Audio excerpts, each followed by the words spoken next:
நாம எல்லாரும் குடிக்கிற ஒரு டீலேயே பார்த்தோம் அப்படின்னா 2 விதமான டாக்ஸ் வந்து இருக்கு. இது வந்து ஒரு சின்ன கதையோட நம்ம வந்து பார்க்கலாம். நீங்க ஒரு டீ கடை வச்சிருக்கீங்க. நிறைய பேர் வந்து டீ குடிக்காங்க. அந்த டீயை உங்களால லாபத்தோட பார்த்தோம் அப்படின்னா ரூ. 8க்கு விற்க முடியும். ஆனா நீங்க வந்து ரூ. 8க்கு விற்க மாட்டீங்க. இன்னும் கொஞ்சம் கூடுதலா வச்சு ரூ. 10க்கு விற்பீங்க. ஏன் அப்படின்னா அந்த டீயை தயாரிக்கிறதுக்கு நீங்க வந்து மறைமுகமா அரசாங்கத்துக்கு நிறைய டாக்ஸ் வந்து கட்டுவீங்க.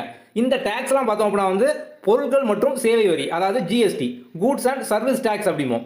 ஓகே, இப்போ நீங்கள் வந்து டீ போடுறதுக்கு டீ தூள் வாங்குவீங்க, அதுக்கப்புறம் வந்து சுகர், சர்க்கரை வாங்குவீங்க. எல்லாத்துலேயும் பார்த்தோம் அப்படின்னா வந்து ஒரு வரி வந்து மறைமுகமாக உள்ள வந்து இருக்கும். அப்படிங்கிறது அதையும் சேர்த்தா நீங்கள் வந்து கட்டுறீங்க. இதனால பார்த்தோம் அப்படின்னா அந்த டீக்கு நீங்கள் கொஞ்சம் எக்ஸ்ட்ரா காசு வந்து வைப்பீங்க. இந்த மாதிரி மறைமுகமாக கட்டுற வரியை தான் நம்ம வந்து இன்டைரக்ட் டாக்ஸ், மறைமுக வரி அப்படிங்கும். இப்போ அதான் வந்து ஜிஎஸ்டி, கூட்ஸ் அண்ட் சர்வீஸ் டாக்ஸாக நம்ம வந்து எல்லாத்துக்குமே வந்து கட்டிக்கிட்டு இருக்கோம். ஓகே, இப்போ இன்னொரு வரி பார்த்தோம் அப்படின்னா வந்து டைரக்ட் டாக்ஸ். ஒரு வருஷம் ஃபுல்லாக பார்த்தோம் அப்படின்னா ஒரு கடையில் நல்ல டீ சேல்ஸ் வந்து நடக்கு. மாதம் பார்த்தோம் அப்படின்னா 1,50,000 ரூபாயிலிருந்து 3,00,000 வரைக்கும் வந்து லாபம் கிடைக்கும். ஸோ ஒரு வருஷத்துக்கு பார்த்தோம் அப்படின்னா வந்து ஒரு 15,00,000 ரூபா, 20,00,000 ரூபா இந்த மாதிரி சம்பாதிக்கீங்க.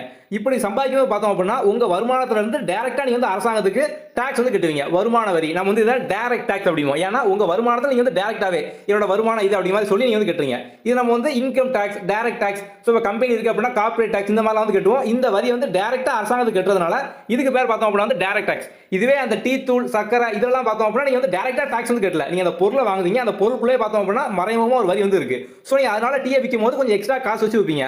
அப்ப டீ வாங்குறவங்களும் அது வந்து இன்டைரக்டா அவங்களுக்கே தெரியாம பார்த்தோம் அப்படின்னா அந்த டாக்ஸ்லாம் வந்து கட்டிக்கிட்டு இருக்காங்க. இதான் வந்து டைரக்ட் டாக்ஸ், இன்டைரக்ட் டாக்ஸ் அப்படிங்கிறது. இப்போ இந்த டைரக்ட் டாக்ஸ் அப்படிங்கிறது பார்த்தோம் அப்படின்னா உங்க கையில இருந்து டைரக்டா அரசாங்கத்துக்கு ஒரு டாக்ஸ் வந்து போகும். இப்போ உங்க சம்பளத்தை ஃபுல்லா ஒரு வருஷம் வந்து என்ன சம்பளம் வருதோ நீங்க அதுல இருந்து அரசாங்கத்துக்கு டைரக்டா பார்த்தோம் அப்படின்னா இந்த மார்ச் மாசம், ஏப்ரல் மாசம் டாக்ஸ் கட்டுவீங்க. இதான் நம்ம வந்து டைரக்ட் டாக்ஸ் அப்படிங்கும். இன்டைரக்ட் டாக்ஸ் அப்படின்னா மற்ற எல்லா டயத்துலையும் இப்போ நீங்க வந்து கடையில் போய் வந்து சாப்பிடுறீங்க, இல்ல ஒரு ஹோட்டலில் போய் தங்குறீங்க, பைக் வாங்குறீங்க, கார் வாங்குறீங்க, அது எல்லாத்துலயும் பார்த்தோம் அப்படின்னா வந்து ஒரு டாக்ஸ் வந்து போட்டிருப்பாங்க. ஜிஎஸ்டி அந்த மாதிரிலாம் போட்டிருப்பாங்க. 5%, 18%, 12% இந்த மாதிரிலாம். இதை நீங்க வந்து டைரக்டா அரசாங்கத்துக்கு வந்து கட்ட மாட்டீங்க. நீங்க வந்து வாங்கக்கூடிய கடைக்காரங்க டிவி வாங்குறீங்க அப்படின்னா அந்த டிவி கடைக்காரங்க தான் நீங்க வந்து கொடுப்பீங்க. அவங்க போய் பார்த்தோம் அப்படின்னா வந்து அடுத்து அரசாங்கத்துக்கு வந்து கட்டுவாங்க. ஸோ நீங்க இப்போ டைரக்டா அரசாங்கத்துக்கு கட்டாதான் எல்லாமே பார்த்தோம் அப்படின்னா இன்டைரக்ட் டாக்ஸ், மறைமுக வரி அப்படிமோ.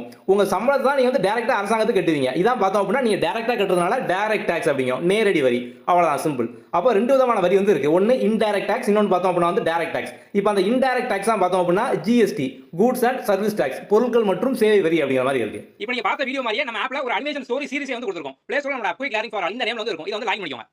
முதல்ல ஹோம் பேஜ் இந்த மாதிரி தான் இருக்கும். இதுல அந்த ஸ்டோர் ஆப்ஷன்ல வந்து போங்க. சோ வரிசையா எல்லா சீரிஸ் இருக்கும். இதுல வந்து டிஎன்பிஎஸ்சி அனிமேஷன் ஸ்டோரிஸ் இதுல வந்து போங்க. இதுல அந்த கண்டென்ட் வந்து போங்க.